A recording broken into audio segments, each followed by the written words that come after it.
Hi, we are Rahul and Hina and welcome back to our channel. तो इस video में हम बात करने वाले हैं नेदरलैंड्स में रहने के बारे में। हमसे ये क्वेश्चन बहुत लोग पूछते हैं कि यार नेदरलैंड्स में रहना कैसा लगता है, यहाँ के सिस्टम्स कैसे वर्क करते हैं, या अगर यहाँ हम मूव कर रहे हैं जॉब के लिए या पढ़ाई के लिए तो हमें किन किन चीज़ों का ध्यान रखना चाहिए। तो इस वीडियो में हम आपके वो सारे क्वेश्चंस का आंसर देंगे।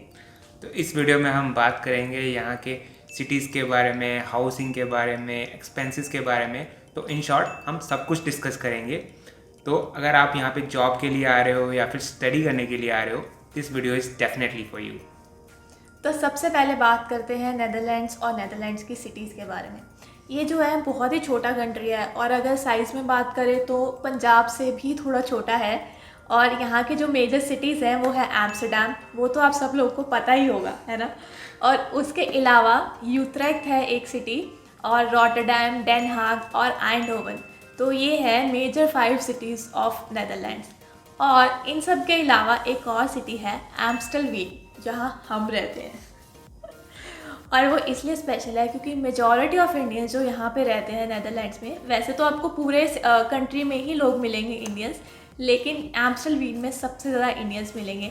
आप बाहर निकलो यहाँ से तो ऐसा हो ही नहीं सकता कि आपको कोई इंडियन ना दिखे या इंडियन ना मिले। और ये बहुत ही छोटा कंट्री है तो इसलिए एक सिटी से दूसरे सिटी जाने में टाइम भी नहीं लगता ज़्यादा, आप 1 घंटे में आराम से पहुँच जाते हो। और यहाँ पे बहुत कॉमन है कि आप एक सिटी में रह रहे हो और दूसरी सिटी में जॉब कर रहे हो। जैसे कि हम लोग एम्स्टलवीन में रहते हैं और मेरी जॉब जो है वो यूट्रेक्ट में है। सो मैं पब्लिक ट्रांसपोर्ट से जाता हूँ वहाँ पे और मुझे अराउंड 1 घंटा लगता है। और अगर आपके पास कार है तो और भी अच्छा है। यस। और जैसे हमारे इंडिया में कैसे है ना, दिल्ली एनसीआर में कि आप गुड़गांव में रह के दिल्ली में जॉब कर रहे हो, दिल्ली में रह के नोएडा में जॉब कर रहे हो, तो सेम वैसा ही सीन है।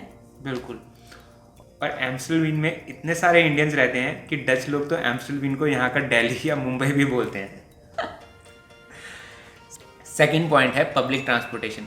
तो पब्लिक ट्रांसपोर्टेशन में यहाँ पे आप ट्रैम, ट्रेन, बस, मेट्रो सब कुछ यूज़ कर सकते हो और कनेक्टिविटी बहुत ही अच्छी है।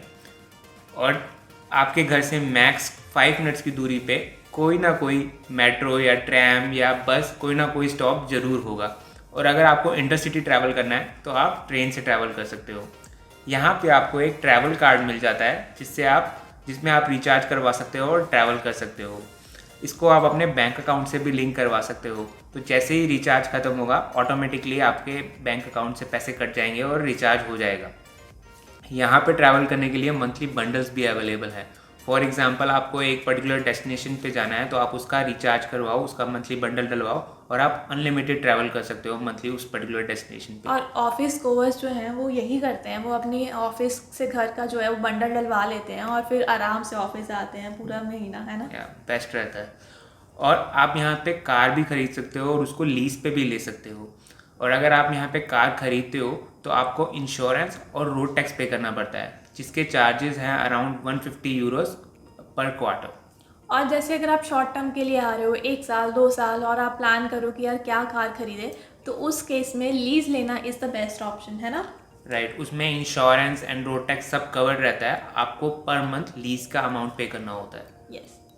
और अब आपने सिटी सिलेक्ट कर ली, अपना मोड ऑफ ट्रांसपोर्टेशन सिलेक्ट कर लिया, अब बात करते हैं हाउसिंग की।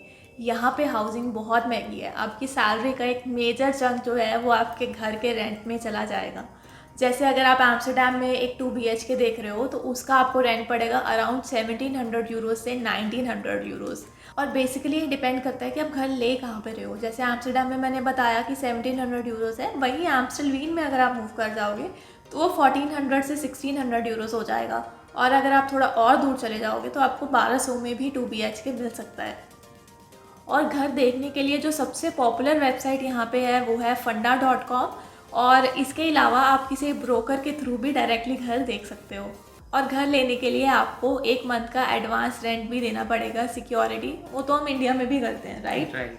और अब घर ले लिया तो अब आपको अपने आप को यहाँ के जो म्यूनसिपैलिटी है वहाँ पे एज ए रेजिडेंट रजिस्टर कराना होगा। आपको जाके बताना होगा कि this is our address and I live here, है ना। जो कि हर एरिया का अलग अलग म्यूनसिपैलिटी रहता है, आप वहाँ हाँ। पे रजिस्टर करवा सकते हो खुद को। तो अब इतने सारे खर्चे तो करने हैं बट उसके लिए सैलरी तो चाहिए। तो अब बात करते हैं जॉब्स के बारे में, सैलरीज के बारे में, और यहाँ पे कितना इनकम टैक्स देना पड़ता है उसके बारे में बात करते हैं। नेदरलैंड्स जो है वो एक डच स्पीकिंग कंट्री है, बट अगर आपको डच नहीं आती तो भी आप यहाँ पे जॉब कर सकते हो, क्योंकि बहुत लोगों को इंग्लिश भी आती है। बट ऑप्शंस थोड़ी कम हो जाती हैं, क्योंकि कुछ कंपनीज ऐसी हैं जो कि सिर्फ डच स्पीकिंग लोगों को प्रेफर करती हैं। नेदरलैंड्स में जो एवरेज सैलरी है वो है 2800 यूरोस पर मंथ, बट जो इंडिया से लोग आते हैं वो मेजॉरिटी आईटी बैकग्राउंड से रहते हैं, उनकी सैलरी थोड़ा एवरेज सैलरी से ज़्यादा रहता है, जो कि है 4500 यूरोस पर मंथ। और अब बात करते हैं कि यहाँ पे टैक्स कितना देना पड़ता है। नेदरलैंड्स में इनकम टैक्स बहुत ज़्यादा पे करना पड़ता है, बहुत ज़्यादा। अगर आपकी एनुअल सैलरी 68,500 यूरो से ऊपर है तो आपको 49.2% टैक्स देना पड़ता है, जो कि almost half of the salary है। बहुत ही ज़्यादा टैक्स है। पर मुझे ऐसा लगता है कि यार अगर इतना टैक्स कट रहा है तो उतनी फैसिलिटी भी मिलती है, राइट। और बाकी फील्ड टू फील्ड डिपेंड करता है कि आपको कितनी सैलरी ऑफर हो रही है। गाइस, यहाँ पे कितना मंथली खर्चा हो जाता है उसके लिए हमने एक अलग से वीडियो बनाया था, जो कि आप यहाँ पे देख सकते हो। अब बात करते हैं नेक्स्ट पॉइंट की, जो है health care and insurance. Netherlands में बाकी बहुत सारी कंट्रीज़ की तरह फ्री हेल्थ केयर नहीं है। आप जब यहाँ मूव करते हो तो आपको अपना एक हेल्थ इंश्योरेंस लेना पड़ता है, जिसका की कॉस्ट रहता है around 120 Euros basic health insurance के लिए, जिसमें आपका डेंटल वगैरह कवर नहीं रहता है। और अब हेल्थ इंश्योरेंस लेने के बाद आपको रजिस्टर करना पड़ेगा अपने जीपी के पास। जीपी यानी कि जनरल प्रैक्टिशनर, आपका लोकल डॉक्टर। अगर आपको कोई भी प्रॉब्लम आ रही है तो आपको सबसे पहले उनके पास जाना पड़ेगा, और अगर इफ़ ही और शी थिंक्स कि आपको एक स्पेशलिस्ट की ज़रूरत है तो वो आगे फिर उनको रेफ़र कर देंगे आपको। इसके बाद हम बात करेंगे सबसे इम्पोर्टेंट चीज़ की, जो कि है फूड। अगर आपको इंडियन खाना पसंद है तो आप टेंशन मत लीजिए, क्योंकि यहाँ पे बहुत सारे इंडियन ग्रोसरी स्टोर्स हैं जहाँ पे A to Z सारा सामान मिल जाता है। इवन दिवाली का भी हमें सारा सामान मिल गया था, तो दिवाली शॉपिंग के लिए भी हमने एक वीडियो बनाया था, जो कि आप यहाँ देख सकते हो। और अगर आपको बाहर खाना पसंद है तो यहाँ पे इंडियन रेस्टोरेंट्स की बहुत ऑप्शंस हैं। नॉर्थ इंडियन से लेके साउथ इंडियन तक सारे क्यूजीन्स मिल जाते हैं अब। तो ये था हमारा आज का वीडियो, एंड वी होप कि हमने आपके बहुत सारे क्वेश्चंस का आंसर दे दिया। और अगर आपके पास और भी कोई क्वेश्चन है तो हमें कमेंट सेक्शन में आप पूछ सकते हो। If you like the video, please share and subscribe to the channel. See you in the next video. Bye bye.